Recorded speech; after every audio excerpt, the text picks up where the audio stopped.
नमस्कार। भारत में महिलाओं के खिलाफ अपराधों के बढ़ते आंकड़े न केवल भयावह हैं बल्कि देश की सामाजिक और न्यायिक व्यवस्था पर भी गंभीर सवाल खड़े करते हैं। नेशनल क्राइम रिकॉर्ड ब्यूरो यानी एनसीआरबी के अनुसार हर साल 4 लाख से अधिक महिलाओं के खिलाफ अपराध दर्ज होते हैं, जिनमें रेप के मामले प्रमुख हैं। स्थिति की गंभीरता का अंदाजा इस बात से लगाया जा सकता है कि हर घंटे में 3 महिलाएं रेप का शिकार होती हैं, यानी हर 20 मिनट में एक महिला रेप का शिकार होती है।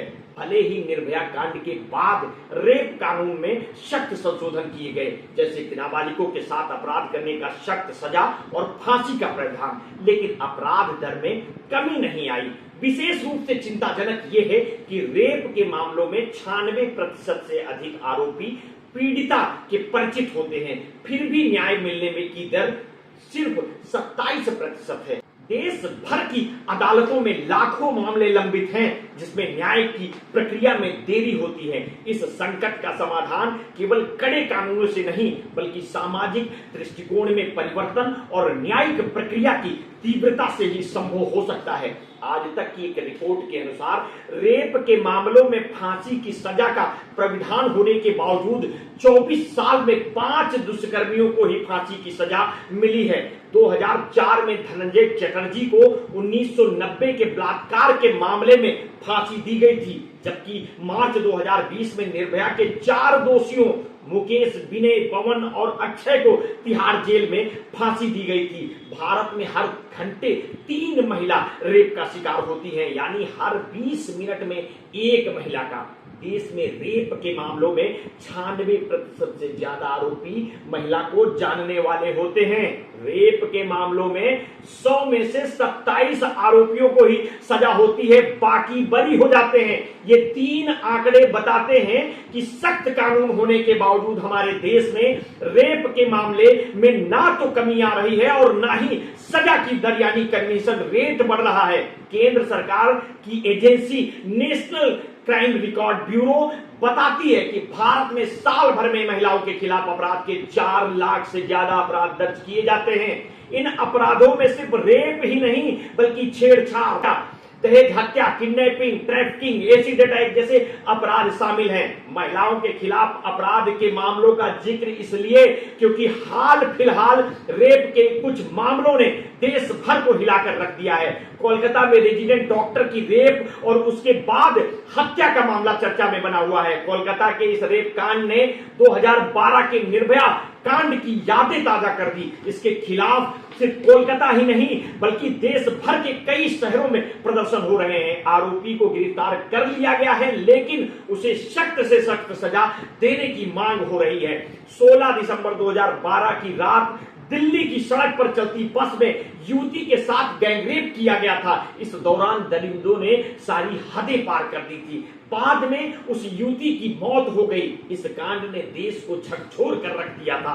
निर्भया कांड के बाद कानून को बहुत सख्त कर दिया गया था। रेप की परिभाषा भी बदल दी थी ताकि महिलाओं के खिलाफ अपराध में कमी लाई जा सके। पहले जबरदस्ती या असहमति से बनाए गए संबंधों को ही रेप के दायरे में लाया जाता था, लेकिन इसके बाद 2013 में कानून में संशोधन कर इसका दायरा बढ़ा दिया गया। इतना ही नहीं, जुवेनाइल कानून में भी संशोधन किया गया था। इसके बाद अगर कोई 16 साल और 18 साल से कम उम्र का कोई किशोर जघन्य अपराध करता है तो उसके साथ वयस्क की तरह ही बर्ताव किया जाएगा। यह संशोधन इसलिए हुआ था क्योंकि निर्भया के 6 दोषियों में से एक नाबालिग था और 3 साल में ही रिहा हो गया। इसके अलावा रेप के मामलों में मौत की सजा का भी प्रावधान था। इसके बाद अगर रेप के बाद पीड़िता की मौत हो जाती है या फिर वो कोमा जैसी हालात में पहुंच जाती है तो दोषी को फांसी की सजा भी दी जा सकती है। हालांकि इन सबके बावजूद सुधार नहीं हुआ है। आंकड़े बताते हैं कि 2012 से पहले हर साल रेप के औसतन 25,000 मामले दर्ज किए जाते थे, लेकिन इसके बाद ये आंकड़ा 30,000 के ऊपर पहुंच गया। 2013 में 33,000 से ज्यादा मामले दर्ज हुए थे। 2016 में ये आंकड़ा 39,000 पहुंच गया। ये आंकड़े डराते हैं। महिलाओं के खिलाफ अपराध के आंकड़े डराने वाले हैं। 2012 में महिलाओं के खिलाफ अपराध में 2.44 लाख मामले दर्ज किए गए थे, जबकि 2022 में 4.45 लाख से ज्यादा मामले दर्ज हुए हैं। यानी हर दिन 1200 से भी ज्यादा मामले। वहीं रेप के मामलों में भी बढ़ोतरी हुई है। एनसीआरपी की रिपोर्ट के मुताबिक 2012 में रेप के 24,923 मामले दर्ज हुए थे, यानी हर दिन औसतन 68 मामले, जबकि 2022 में 31,516 मामले दर्ज किए गए थे। इस हिसाब से हर दिन औसतन 86 मामले दर्ज किए गए, यानी हर घंटे 3 और हर 20 मिनट में एक महिला रेप का शिकार हुई है। अगर राज्यों की बात की जाए तो रेप के सबसे ज्यादा मामले राजस्थान के सामने आए हैं। 2022 में राजस्थान में रेप के 5399 मामले दर्ज किए गए थे। दूसरे नंबर पर 3690 मामलों का साथ उत्तर प्रदेश दूसरे नंबर पर था। बलात्कार के ज्यादा मामलों में जो आरोपी होता है वो पीड़िता की जान पहचान वाला ही होता है। आंकड़े बताते हैं कि रेप के 96% से ज्यादा मामले में पहचान वाला ही आरोपी निकलता है। 2022 में रेप के 31,516 मामले दर्ज किए गए थे। इनमें से 30,514 मामलों में आरोपी पीड़िता की पहचान वाला ही था। इनमें से 2324 आरोपी तो ऐसे थे जो पीड़िता के ही परिवार के सदस्य थे, जबकि 14,582 मामलों में online friend, live in partner या शादी का झांसा देने वाला आरोपी था। वहीं 13,548 मामले ऐसे थे जिनमें आरोपी कोई पारिवारिक दोस्त, पड़ोसी या जान पहचान वाला ही था। एनसीआरबी के आंकड़ों के मुताबिक रेप के मामलों में सजा मिलने की दर 27 से 28% ही है। यानी रेप के 100 में से 27 मामलों में ही आरोपी को दोष साबित हो पाता है, बाकी मामलों में उसे बरी कर दिया जाता है। रिपोर्ट बताती है कि 2022 के आखिरी तक देश भर की अदालतों में रेप के लगभग 2 लाख मामले लंबित थे। 2022 में इनमें से 18,500 मामलों में ही ट्रायल पूरा हुआ है। जिन मामलों में ट्रायल पूरा हुआ उनमें से करीब 5,000 मामलों में ही दोषी को सजा मिली है, जबकि 12,000 से ज्यादा मामले में आरोपी को बरी कर दिया गया। भारत से इतर ब्रिटेन में रेप के मामलों में सजा मिलने की दर 60% से ज्यादा है। कनाडा में भी रेप के मामलों में कन्विक्शन रेट 40% से ज्यादा है। रेबेका एम जान नाम की वकील ने न्यूज एजेंसी रॉयटर्स को बताया कि भारत में जज रेप के आरोपियों को सजा देने से बचते हैं। उनका मानना है कि अगर सबूतों की कमी है तो वे आरोपी को बरी कर देते हैं, जबकि उन्हें इसके लिए कम से कम कुछ सजा तो जरूर देनी चाहिए ताकि उसे दोषी ठहराया जा सके। इतना ही नहीं, रेप के मामलों में फांसी की सजा का प्राविधान होने के बावजूद 24 साल में 5 दुष्कर्मियों को ही फांसी की सजा मिली है। 2004 में धनंजय चटर्जी को 1990 के बलात्कार के मामले में फांसी दी गई थी, जबकि मार्च 2020 में निर्भया के 4 दोषियों को फांसी की सजा मिली थी। महिलाओं के खिलाफ अपराध पर क्या है कानून, ये भी जान लीजिए आप। नए आपराधिक कानून को लागू किया गया है। इसके बाद आईपीसी की जगह भारतीय न्याय संहिता ने ले ली है। आईपीसी में धारा 375 में रेप को परिभाषित किया गया है, जबकि 376 में इसके लिए सजा का प्राविधान है। जबकि भारतीय न्याय संहिता में धारा 63 में रेप की परिभाषा दी गई है और 64 से 70 में सजा का प्राविधान किया गया है। आईपीसी की धारा 376 के तहत रेप के दोषी पाए जाने पर 10 साल तक की जेल की सजा का प्राविधान है। बीएनएस की धारा 64 में भी यही सजा रखी गई है।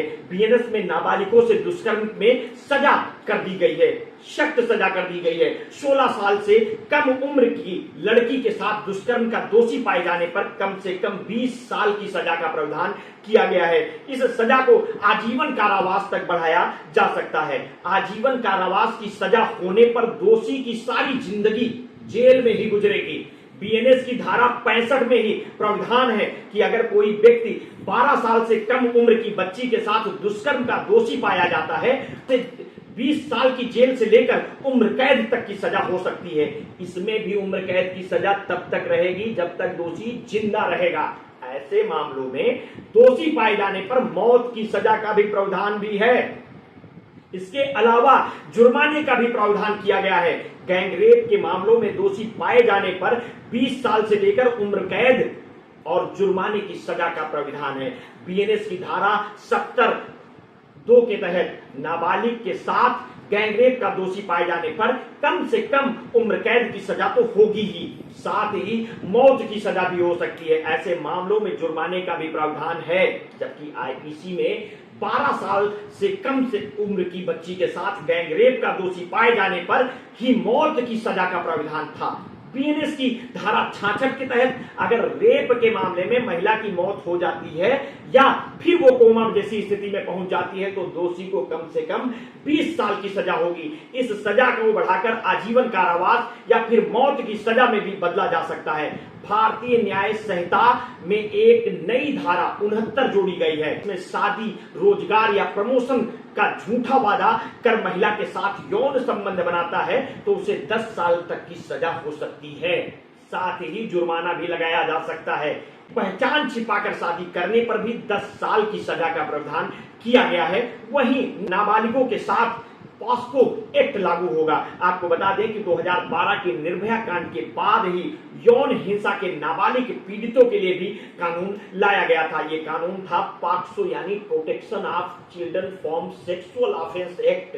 इस कानून को 2012 में लाया गया था। ये बच्चों के खिलाफ होने वाले यौन शोषण को अपराध बनाता है। ये कानून 18 साल से कम उम्र के लड़कों और लड़कियों दोनों पर लागू होता है। इसका मकसद बच्चों को यौन उत्पीड़न और अश्लीलता से जुड़े अपराधों से बचाना है। इस कानून के तहत 18 साल से कम उम्र के लोगों को बच्चा माना गया है और बच्चों के खिलाफ अपराधों के लिए कड़ी सजा का प्रावधान किया गया है। पॉक्सो कानून में पहले मौत की सजा नहीं थी, लेकिन 2019 में इसमें संशोधन कर मौत की सजा का भी प्रावधान कर दिया गया है। इस कानून के तहत उम्र कैद की सजा मिली है तो दोषी को जीवन भर जेल में ही बिताने होंगे।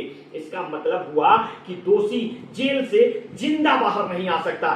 एनसीआरबी की रिपोर्ट बताती है कि 2021 में पॉक्सो एक्ट के तहत देश भर में करीब 54,000 मामले दर्ज किए गए थे, जबकि इससे पहले 2020 में 47,000 मामले दर्ज हुए थे। आरोपियों का ट्रायल कंप्लीट हुआ है, जिनमें 21,070 यानी करीब 35% को ही सजा मिली है। बाकी 37,383 को बरी कर दिया गया है। नेशनल क्राइम रिकॉर्ड ब्यूरो के आंकड़ों के मुताबिक पॉक्सो एक्ट के तहत दर्ज होने वाले मामलों की संख्या साल दर साल बढ़ती जा रही है। एनसीआरबी की रिपोर्ट बताती है कि 2021 में पॉक्सो एक्ट के तहत देश भर में करीब 54,000 मामले दर्ज हुए थे। 2017 से 2021 के बीच 5 साल में पॉक्सो एक्ट के तहत 2.20 लाख से ज्यादा मामले दर्ज हुए हैं। हालांकि पॉक्सो एक्ट में कन्विक्शन रेट काफी कम है। इसका मतलब हुआ कि दोषी जेल से जिंदा बाहर नहीं आ सकता है। इस तरह अगर कोई व्यक्ति किसी बच्चे का इस्तेमाल पोर्नोग्राफी के लिए करने का पहली बार दोषी पाए जाने पर 5 साल और दूसरी बार में 7 साल की सजा हो सकती है। इसके अलावा जुर्माना अलग से देना पड़ेगा। अगर कोई व्यक्ति बच्चों से जुड़ी पोर्नोग्राफी को स्टोर करता है, डिस्प्ले करता है या फिर किसी के साथ साझा करता है तो दोषी पाए जाने पर 3 साल की जेल या जुर्माना दोनों की सजा है। किसी नेक्स्ट स्टोरी के साथ आपने अगर अभी तक हमारे चैनल को सब्सक्राइब नहीं किया है तो तत्काल कर लीजिए। जागरूकता के लिए ये पोस्ट अपने हित मित्र शुभचिंतकों में शेयर करिए। अपने स्वास्थ्य के प्रति सचेत रहिए, सजग रहिए, अपना ध्यान रखिए। बहुत बहुत धन्यवाद। साधुवाद।